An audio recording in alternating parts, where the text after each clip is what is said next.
At the time of making this video, there were credible reports, in fact confirmed reports, that over 60 members of parliament from the larger Mount Kenya region had convened a meeting at Thika Greens.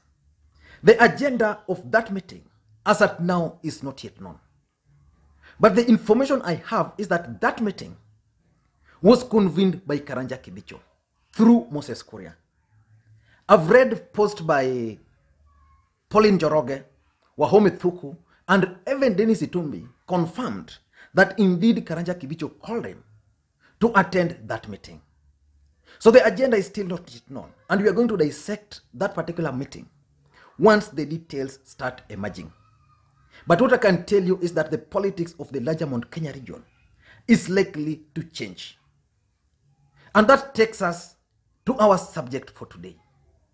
Moses Kuria, President Uhuru Kenyatta, and the revenue allocation formula. Moses Kuria yesterday posted something which indicated that he's likely to start leaning more towards President Uhuru Kenyatta. And for those who've been following the politics on this particular channel, I once opined on this platform that Moses Kuria was going to use the revenue allocation formula to mend his friendship with President Uhuru Kenyatta. And that's why Moses Kuria was one of the leading voices pushing for one man, one vote, 1 shilling campaign. That one man, one vote, 1 shilling campaign was being used by President Uhuru Kenyatta to convince the entire Mount Kenya region that he is the one who means well for them. Yesterday, the Senate finally passed that particular bill, the revenue allocation formula. And they were only able to do that after a meeting with President Uhuru Kenyatta and Raila Odinga at State House. And the reactions were totally different based on which side, which senator supported. Those allied to the deputy President William Samoei Ruto attributed the passage of that bill to Team Kenya. We all know that Team Kenya comprised of so many young senators who insisted that no county was going to lose. And those who are allied to Handshake also claimed that because of the extra money, the 54 billion, which President Uhuru Kenyatta injected, is the reason why these senators finally agreed. But I don't want to get into those details. I want us to go straight to a statement which was issued by Moses Kuria after the senators passed that bill. Because from that statement, I'm seeing Moses Kuria leaning now more towards President Uhuru Kenyatta. And I want to make a prediction here. And anybody willing should actually bet with me. Moses Kuria is going to dump Team Tanga very soon. Let us go to the statement. Moses Kuria is saying, I take this opportunity to express my delight over the passage of the third generation formula for revenue sharing among counties. This is a victory for all Kenyans in that, which is okay. That's not important. What is important is point 1.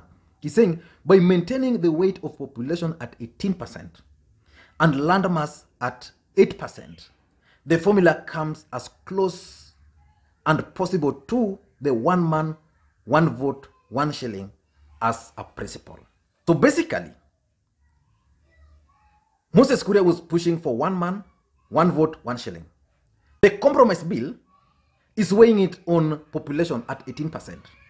Landmass, which was being pushed by the marginalized communities, only consists of 8%. So Moses Kuria, according to Moses Kuria, landmass is now not the main determining factor.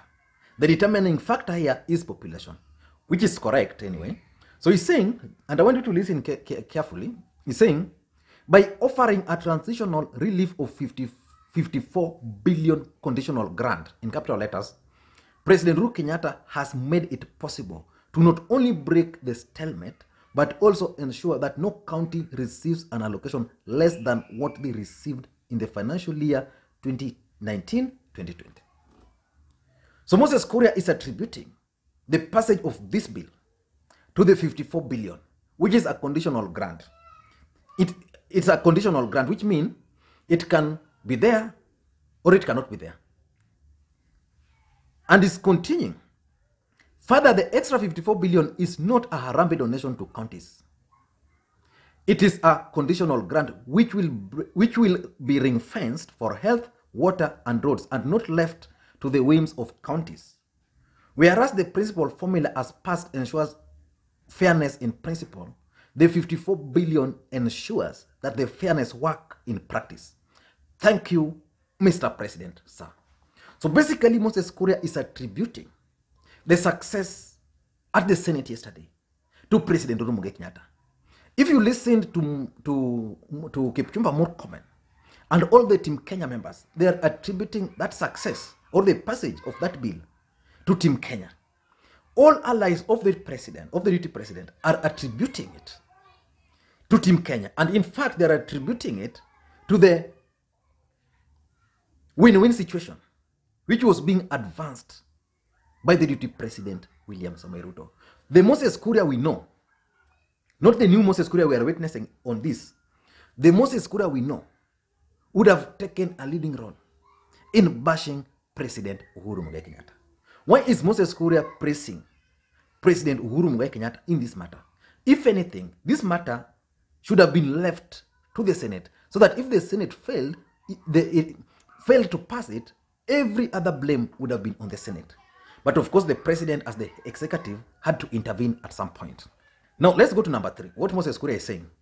With the passage of the one man, one vote, one shilling today, the 370 billion, if taken against an expected ordinary revenue of 2.1 trillion over the same period, represent 17.6 of revenue, which is just slightly above the constitutional threshold of 15%. Now that the historical injustice in the formula has been cured, he's talking of the historical injustices, which means previously the major consideration was the landmass, not the population. And that's what Moses Kuria is referring to as historical injustice. Is continuing. Now that the historical injustice in the formula has been cured, it is possible and even desirable to devolve even more funds to the counties. So it's actually wishing that we could devolve more funds. And this is where BBI is coming in, because BBI is proposing to add more funds. Now listen to Moses Kuria, a man who has been opposed to the Building Bridges initiative all along. He's saying there is talk within the BBI circles of 45% of revenue, but with our runaway debt obligations and spiraling national wage and recurrent expenditure, I do not see this feasible. But even if we settle for 30, that would mean 750 billion going to counties. So basically, Moses Kuria is now advocating for the Building Bridges initiative, something he has been opposed to completely. President Uhuru Kenyatta is pushing for the Building Bridges initiative, and Moses Kuria is now finding an avenue to start advocating for the Building Bridges initiative. He's continuing. Moral of the story: let's have an inter-party parliamentary group, IPPG, to look at the good side of the Building Bridges initiative and create a national consensus the way the Senate and President Uhuru Kenyatta have done with the formula.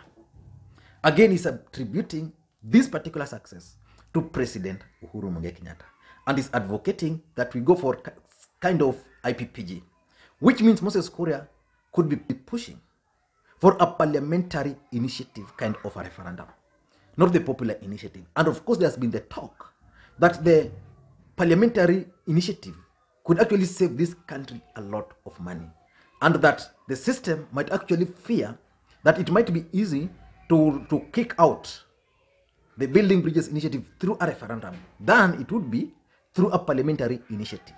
So Moses Kuria anajileta polepole. Anajileta polepole. That's what I'm reading from here. He's saying it is doable. No one is absolutely right and no one is absolutely wrong. Now that's a new Moses Kuria. Moses Kuria always takes a stand. Kama wewe uko huko, uko huko. Kama wewe uko huko, uko huko. But now he's talking of nobody is right, nobody is wrong. This is a lesson that no single person will resolve our problems. So Moses Kuria is now calling for consensus. What the president has been calling for: unity of purpose. And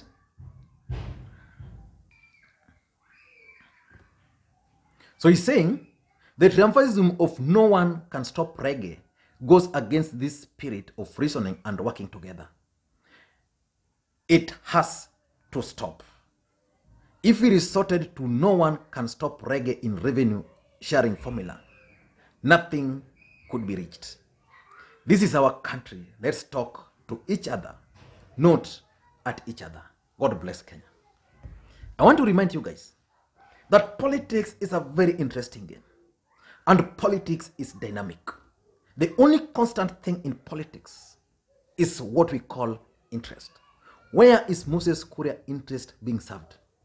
We have only 2 years to the end of the term of Moses Kuria.